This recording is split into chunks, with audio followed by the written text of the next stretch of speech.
Hi hello నమస్తే welcome back to my YouTube channel. అందరు ఎట్లు మంచుకున్నారా? మరి నేను మంచిగానే ఉన్నా. ఇక వీడియోని స్టార్ట్ చేసినట్లయితే మొట్టమొదటిగా ఒక మంచి గుడ్ న్యూస్ ఏంటంటే మాత్రం పాకిస్తాన్ మన ప్రైమ్ మినిస్టర్ ఎవరైతే ఉన్నారో ఆయన అయితే హాస్పిటలైజ్ అయిందనమాట. ఎందుకంటే ఏం కథ అని చెప్పేసి అంటే మాత్రం పైల్స్ వచ్చినాయి.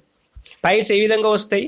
చాలా రకాలుగా ట్రై చేస్తే పైల్స్ అనేవి వస్తాయి. ఏ విధంగా పైల్స్ వస్తాయని చెప్పేసి చాట్ జీపీటీని అడిగితే ఏమని చెప్పిందంటే మాత్రం కాస్త హెవీ టెన్షన్ తీసుకుంటే గట్లా మనకి పైల్స్ వస్తాయని చెప్పేసి చాట్ జీపీటీ చెప్పేసింది. అదొక కారణం అనమాట. మరి పైల్స్ ఏ విధంగా వస్తాయని చెప్పేసి నాకంటే మీకే ఎక్కువ తెలుసు. ఆ ఎక్స్పీరియన్స్ అనేది మీకే ఎక్కువగా ఉంటుంది. అంటే దానికి సంబంధించిన నాలెడ్జ్ అనేది మీ దగ్గరనే ఉంటుంది కాబట్టి అది ఊహించేసుకోండి. ఇక మరి ఈ యొక్క పాకిస్తాన్కి సంబంధించినటువంటి డిఫరెంట్ వేస్లో డిఫరెంట్ మంత్రులు ఎవడు పడితే వాడు ఎట్లా పడితే అట్లా మాట్లాడుతుండు.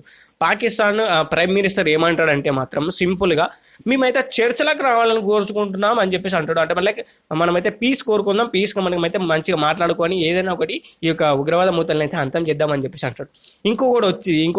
ఇంకొక మినిస్టర్ వచ్చి ఇంకొక డిఫెన్స్ మినిస్టరో ఎవడో ఒకడో వచ్చి మేము యుద్ధం చేస్తామని ఇంకొకటి అంటాడు. ఇంకొక ముచ్చట ఏంటంటే మాత్రం మనం మాట్లాడుకున్నటువంటి విధంగా ఏంది, రైల్వే మినిస్టర్ వచ్చి అణు ఆయుధాలు మొత్తం మీ యొక్క భారతదేశం వైపే తిప్పి ఉన్నాయి, మా దగ్గర 130 అణు ఆయుధాలే ఉన్నాయని చెప్పేసి అంటాడు. ఓర్ని అమ్మ లొలి మంచి కొత్త మరి మాటలు. ఎవడు పడితే వాడు ఇష్టం వచ్చినట్టు ఎట్లా పడితే అట్లా మాట్లాడుతుండు. ఎక్కడ మీకైతే అది లేదా నాకు అర్థంగా అడుగుతా. ఓ ప్రాపర్ అది ఒక డిఫెన్స్ మినిస్టర్ ఎటుపోయిండు నాకు అర్థం కాక అడుగుతా. వాడు ఏం బీక్తుండు? వాడుగా రగిసొండి అన్నీ చెప్పాల్సినవి. ఎవడు పడితే వాడు ఇష్టం వచ్చినట్టు చెప్తున్నారు. ఇక మరి మనకి 24 to 36 అవర్స్లో మన ఇండియన్ ఆర్మీ ఒక మంచి దివాళీని పరిచయం చేయబోతుందని చెప్పేసి చెప్పుకోవచ్చు. పాకిస్తాన్కి నెక్స్ట్ లెవెల్లో అయితే పరిచయం చేస్తుందంట. ఇక మరి చూసుకోండి మరి next level thing. Next level thing వేరే లెవెల్ అయితే మనకు నిన్న జరిగినటువంటి మీటింగ్ ఏదైతే ఉందో ఆ మీటింగ్ గురించి మీకు అయితే తెలిసే ఉంటుంది. మన నరేంద్ర మోడీ గారు మన డిఫెన్స్ మినిస్టర్స్ ఏవైతే ఉన్నారో వాళ్ళతోనే, అదేవిధంగా చూసుకున్నట్లయితే మన ఆర్మీ చీఫ్, అదేవిధంగా చూసుకున్నట్లయితే నేవల్ చీఫ్, అదేవిధంగా ఎయిర్ ఫోర్స్ చీఫ్, ఈ ముగ్గురుతోనైతే కలిసి మాట్లాడడం అయితే జరిగింది. చాలా రకాలుగా ఎట్లా పాకిస్తాన్ని చెక్కుదాం, ఎట్లా చేద్దాం, ఏం కథ అని చెప్పేసి చాలా వరకు మాట్లాడుకున్నారు. ఇక మరి ఫైనల్ డిసిషన్ ఏంటంటే మాత్రం ఆర్మీకి ఫ్రీ లైసెన్స్ అనేది ఇస్తున్నాం అని చెప్పేసి అంటున్నారు అనమాట. ఫ్రీ లైసెన్స్ అంటే ఏం లేదు, మన ఐపీఎల్లో చూసుకున్నట్లయితే పిల్లగాడు 14 సంవత్సరాల పిల్లగాడు ఎట్లయితే దంచి కొట్టిండో ఫ్రీ లైసెన్స్ అంటారు చూస్తారా, ఫ్రీ లైసెన్స్ దంచి కొట్టే ఫ్రీ లైసెన్స్ ఏదైతే ఉందో మన ఆర్మీకి ఇవ్వడం అయితే జరిగిందని చెప్పేసి చెప్పుకోవచ్చు. ఇక మరి నెక్స్ట్ చూసుకుంటే కథమే, ఇంకా దంచి కొట్టుడే. ఎక్కడి నుంచి దాడి చేస్తారా అని చెప్పేసి ఆలోచించుకోవాల్సినటువంటి అవసరం. ఇక మరి ఎక్కడి నుంచి దాడి చేస్తారు? మరి గాళ్ళకెళ్ళి దాడి చేస్తారా, నీళ్ళకెళ్ళి దాడి చేస్తారా, లేకపోతే మిలిటరీ యాక్షన్ తీసుకుంటారా? ఎట్లా తీసుకుంటారు, ఏం కథ? ఇక మరి దీని మీద చర్చనీయాంశం అయితే అయ్యిందని చెప్పేసి చెప్పుకోవచ్చు. అది వేరే ముచ్చటిగా. నెక్స్ట్ లెవెల్లో అయితే ఇంకొక 36 అవర్స్లో మీకైతే ఒక మంచి దివాళీ అయితే పాకిస్తాన్కు రుచి చూపించబోతున్నారని చెప్పేసి చెప్పుకోవచ్చు.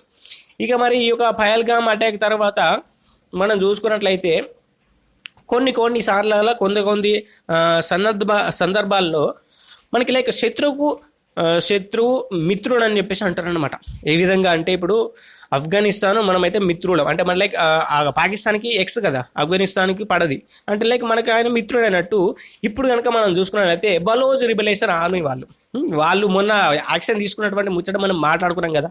మరి ఈ అలా చూసుకున్నట్లయితే మళ్ళీ ఒక స్టేట్మెంట్ అయితే రిలీజ్ చేయడం అయితే జరిగింది. అది ఏంటంటే పాకిస్తాన్ ఆర్మీని ఒక 40 మంది దాకా పాకిస్తాన్ ఆర్మీని మేము లేపేసినాం, ఇది అఫీషియల్ కన్ఫర్మేషన్ అని చెప్పేసి ఇచ్చేసారట. అంతే ఉంటుందిలే. ఇక మరి నెక్స్ట్ లెవెల్లో అయితే వాళ్ళు వారు మొదలుపెట్టారు, మనం మొదలుపెట్టక ముందే వాళ్ళు మొదలుపెట్టారు. ఒక్కసారి కనుక ఇది మనం చూసుకున్నట్లయితే మన ఇండియన్ ఆర్మీ వారు మొదలుపెట్టంగానే పాకిస్తాన్లో ఈ యొక్క బలోచిస్తాన్ అనేది కంట్రీగా అయితే అనౌన్స్మెంట్ అయితే అయిపోతుంది. 100% కొడుతుంది. ఇక్కడ వీళ్ళు దాడి చేస్తున్నారంటే నెక్స్ట్ లెవెల్లో దాడి చేస్తున్నారు. ఇక్కడ అంటే వీళ్ళు ఎవరైతే మనం చూసుకున్నట్లయితే పాకిస్తాన్ ఆర్మీ వాళ్ళు ఎవరైతే ఉన్నారో వాళ్ళందరూ కూడా ఇటు ఈ బలోచిస్తాన్కి సెక్యూరిటీ రీజన్ పర్పస్ అయితే వస్తారు కదా. మాకు సెక్యూరిటీ వద్దు, మాకు వేరే దేశం కావాల్సిందే అని చెప్పేసి వీళ్ళైతే ఇక్కడ నుంచి వాళ్ళని లేపేస్తూ ఉన్నారని చెప్పేసి చెప్పుకోవచ్చు. మరి ఇటువంటి కథలు అయితే ఇంటర్నల్గానే ఇష్యూస్ ఉన్నాయి. ఇంకొక ముచ్చట ఏంటంటే ఇప్పటికే నీళ్లు లేక కొట్టుకొసి వస్తున్నారు. ఇంకొక చోట అయితే వరదలతో వస్తున్నారు. ఈ ముచ్చట్ల పడి మన ఈ యొక్క టెన్షన్లు అన్నిట్లలో పడి ఈ యొక్క ప్రైమ్ మినిస్టర్ షేబాజ్ షరీఫ్ అయితే మాత్రం పైల్స్ వచ్చి హాస్పిటల్ అయితే పడ్డాడు. అది 100% తెలిసిపోతుంది. ఇక మరి నెక్స్ట్ లెవెల్ థింగ్ ఏంటంటే ఆఫ్ఘనిస్తాన్ వాళ్ళు కూడా ఇటు చెక్ ఎత్తున్నారు పాకిస్తాన్ని. ఎటు చూసినా కానీ గొయ్యి, ఏ ఒక్క అడుగు ఏటేద్దామన్నా కానీ నూతన పడతాడు అంతే. మరి నెక్స్ట్ లెవెల్లో ఉన్నది మరి పాకిస్తాన్ పరిస్థితి. ఇక మరి ఎవడు పడితే వాడు ఇష్టం వచ్చినట్టు స్టేట్మెంట్స్ అయితే రిలీజ్ చేయడం అయితే జరుగుతుంది. ఏ మినిస్టర్ పడితే ఆ మినిస్టర్, డిఫెన్స్ మినిస్టర్ చేసే పనులన్నీ కూడా రైల్వే మినిస్టర్లు లేకపోతే ఇంకోటి వచ్చి అయితే చెప్తున్నాడు అనమాట. ఇక మరి కథలు గట్లనైతే నడుస్తున్నాయి పాకిస్తాన్లో. ఇక మరి ఈ యొక్క విషయం మీద మీరేమంటారు? మన ఇండియన్ ఆర్మీకి ఫ్రీ లైసెన్స్ అంటేనే ఇక మరి నెక్స్ట్ లెవెల్ థింకింగ్ అది. మన వాళ్ళు అసలు ఫ్రీ లైసెన్స్ ఇవ్వకపోతేనే ఇక మరి చెక్ ఎత్తారు మంచిగా. ఇక మరి ఫ్రీ లైసెన్స్ ఇచ్చారు అనుకోండి, ఇచ్చేస్తే మరి ఇంకే లెవెల్లో ఉంటుంది అనేది మీకే వదిలేస్తున్నా. ఫస్ట్ ఆఫ్ ఆల్ ఇక అది ఎక్కడి నుంచి దాడి చేస్తారా, ఎక్కడి నుంచి వెళ్ళి యాడ్ చేస్తారా అని చెప్పేసి మనకైతే తెలియదు. అది కరాచీ నుంచి వెళ్ళి దాడి చేస్తారా, పంజాబ్ నుంచి దాడి చేస్తారా, లేకపోతే రావల్పిండి నుంచి వెళ్ళి దాడి చేస్తారా, ఎక్కడి నుంచి అయితే మనకు తెలియదు భయ్. డైరెక్ట్ యాక్షన్ ఏడ ఉంటుందో ఏం కథ అని చెప్పేసి ఎవరికి తెలియదు. కొడితే మాత్రం పాకిస్తాన్ పైన అయితే అవుట్, కథం, క్లోజ్. 2 రోజులలో పాకిస్తాన్ పని క్లోజ్ అయిపోతా అని చెప్పేసి తెలుస్తుంది. మనం చూసుకున్నట్లయితే పాకిస్తాన్ బతుకు కుక్క బతుకు అయిపోయింది. నేను ఆల్రెడీ చెప్పిన కుక్క బతుకు అవుతారా పాకిస్తాను అని చెప్పేసి చాలా వరకు చెప్పేసిన. మరి అయిపోయింది కదా, మరి కుక్క బతికేనే మరి గట్టినే ఉంటుంది కథ. ఎక్కడ గెలకదు అక్కడనే గెలికినావు, అయిపోయింది కథ. మరి నెక్స్ట్ లెవెల్లో అయితే మీకు చెక్ ఎత్తున్నారు, మరి నెక్స్ట్ లెవెల్లో చెక్ చేశారు. ఇక మరి మన కాశ్మీర్ ప్రాంతంలో ఉన్నటువంటి ఎవరైతే అనుమానాస్పదానికి సంబంధించినటువంటి వ్యక్తులు ఎవరైతే ఉన్నారో వాళ్ళందరినీ కూడా ఒక 250 మంది నాకైతే మనమైతే అదుపులోకి తీసుకోవడం అయితే జరిగిందని చెప్పేసి చెప్పుకోవచ్చు. అదుపులోకి అంటే అక్కడ ఉన్నటువంటి పీపుల్స్ ఎవరైతే ఉన్నారో వాళ్ళందరినీ కూడా మనకి డిఫెన్స్ అయితే అదుపులోకి తీసుకున్నది. వాళ్ళు ఎవరు, ఏం కథ, ఎక్కడి నుంచి వచ్చింది, ఈ కథ ఏంది, ఈ వ్యవహారం ఎక్కడి నుంచి జరిగింది అని చెప్పేసి కంప్లీట్గా వాళ్ళని చెక్కి దాని తర్వాత బయటికి తీసుకొచ్చి ఇట్లా జరిగిందిరా బాయ్, ఈ కథ గా కథ అని చెప్పేసి చెప్తారనమాట. ఇక మరి నెక్స్ట్ లెవెల్లో అయితే దొల్లగొట్టేయడానికి సిద్ధంగా ఉన్నారని చెప్పేసి చెప్పుకోవచ్చు మన ఇండియన్ ఆర్మీ. వేరే లెవెల్, నెక్స్ట్ లెవెల్లో అయితే దివాళీ ఫోకస్ అనేది మన ఇండియన్ ఆర్మీ ఇంకొక 24 గంటలు లేదా 36 గంటల లోపట్ల పాకిస్తాన్కు చూపించబోతున్నారు అబ్బాయి, 100% చెప్తున్నా. ఇక మరి ఈ యొక్క విషయం మీద మీరేమంటారని చెప్పేసి లక్ష్మీలో కింద కామెంట్ అయితే చేసేది. ఇక మరి నేను పోయేస్తా. మరి గిసోటి కథలు అయితే నడుస్తున్నాయి రాబాయ్. వేరే లెవెల్లో అయితే చెక్కడానికి అయితే పాకిస్తాన్ని ట్రై చేస్తున్నాం. కానీ ఎంతవరకు చెక్కుతారు, ఏం కథ అని చెప్పేసి చాలా వరకు ఆలోచించాల్సినటువంటి విషయం. ఇప్పుడు మనకు ఒక్కసారి కనుక యుద్ధం స్టార్ట్ అయ్యింది అనుకోండి, ఫస్ట్ ఆఫ్ ఆల్ ఏమవుతుందంటే మాత్రం మనీ లాసు, అదేవిధంగా చూసుకున్నట్లయితే ఎక్విప్మెంట్ లాసు, ఇంకోటి లాస్ అయితే అయ్యే ఛాన్స్ అనేది ఉంది. ఫస్ట్ ఆఫ్ ఆల్ దానికి సిద్ధంగా ఉందా ఇండియా అనేది పెద్ద క్వశ్చన్ మార్క్, అది మాత్రం గుర్తుపెట్టుకోండి. అదేవిధంగా చూసుకున్నట్లయితే పాకిస్తాన్ దగ్గర అసలే అడకతినే బతుకు. ఇక మరి వాళ్ళ దగ్గర లిమిటెడ్గానే మనం చూసుకున్నట్లయితే సోర్సెస్ అనేవి ఉన్నాయి.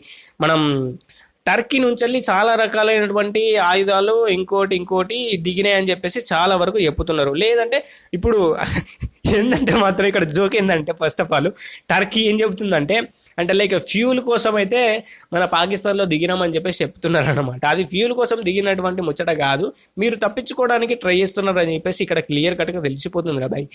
నువ్వైతే మెల్లగా చెక్కేద్దాం, ఈ లొల్లిలో మాకెందుకు, మా దాకా వస్తే మాత్రం మాకు దంచి కొడతారు, ఆల్రెడీ ఇరాన్తో మాకు వశపడతలేదు, మరి ఇండియాతో పెట్టుకుంటే ఇక మా పని గోవింద అవుతుంది అని చెప్పేసి వీళ్ళు ఆడుతున్నటువంటి నాటకం.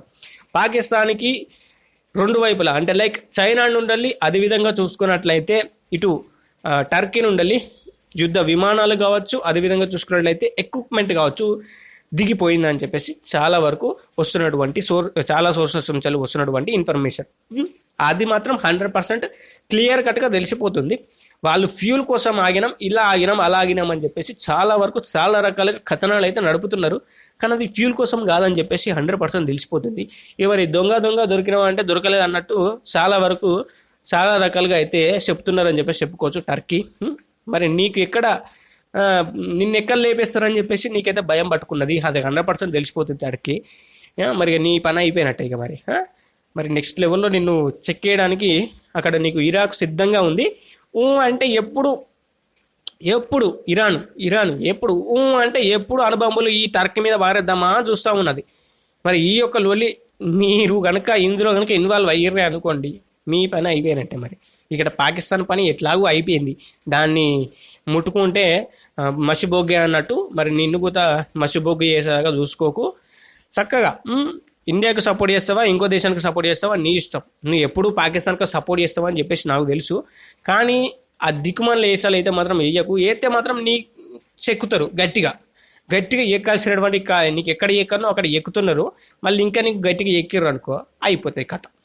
సంకనాకి పోతుంది నీ యొక్క దేశం. ఇంకా మరి ఆలోచించుకో ఇక. మరి ఇరాన్ అయితే మన చాలా వరకు చాలా రకాలుగా మన ఇండియాకి అయితే సపోర్ట్ చేస్తుంది. అది మనందరికీ కూడా తెలిసిన ముచ్చటే. ఇక మరి నిన్న మనం మన అమ్ముద పొదలోకి 26 ఫైటర్ జెట్స్ మనం అయితే ఇది ఏంటి మన అదేదో దేశం ఉండే బై మనం చూసుకున్నట్లయితే జపాన్ కాదు అదేమో దేశం మర్చిపోయినా. ఈ యొక్క లొల్లి ఉండే అంత కథ బాగుండే అని చెప్పేసి దాని మీద మర్చిపోయినా. 26 జెట్స్ అయితే మనం అయితే కొనుక్కుంటున్నాం బై. 26 జెట్స్ నెక్స్ట్ లెవెల్లో అయితే మనకైతే 2030వ సంవత్సరం వరకు మన ఇండియాలోకి అయితే దిగుతాయి అని చెప్పేసి చెప్పుకోవచ్చు. ఇక మరి అసలు కథలు అయితే నడుస్తున్నాయని చెప్పేసి చెప్పుకుంటా. ఈ యొక్క మిలిటరీ యాక్షన్స్, ఈ యొక్క వెపన్స్ అంటే లైక్ యుద్ధ విమానాలు కొనుడు, ఆ విమానాలు కొనుడు అంటే మాత్రం పాకిస్తాన్కు లిటరల్గా తడిచిపోతుంది. ఎక్కడ అంటే ఎక్కడ మీద పడతారా అని చూస్తున్నారు. ఇక మరి కథ గట్లు ఉంటుంది మరి కథ. ఇక మరి ఈ యొక్క విషయం మీద మీరేమంటారని చెప్పేసి లెట్స్ మీ నో కింద కామెంట్ అయితే చేసేయండి. మరి నేను పోయేస్తా. ఇంత మరి చాలా ఆలస్యం అయితే అయిపోయింది. Thank you. సో ఈ వీడియో నచ్చితే ఒక లైక్, ఛానల్కి సబ్స్క్రైబ్, పక్కన వస్తున్న బెల్ ఐకాన్ ఆల్ మీద టాప్ చేసుకోరి. Thank you for watching. జై హింద్. See you next. బాయ్.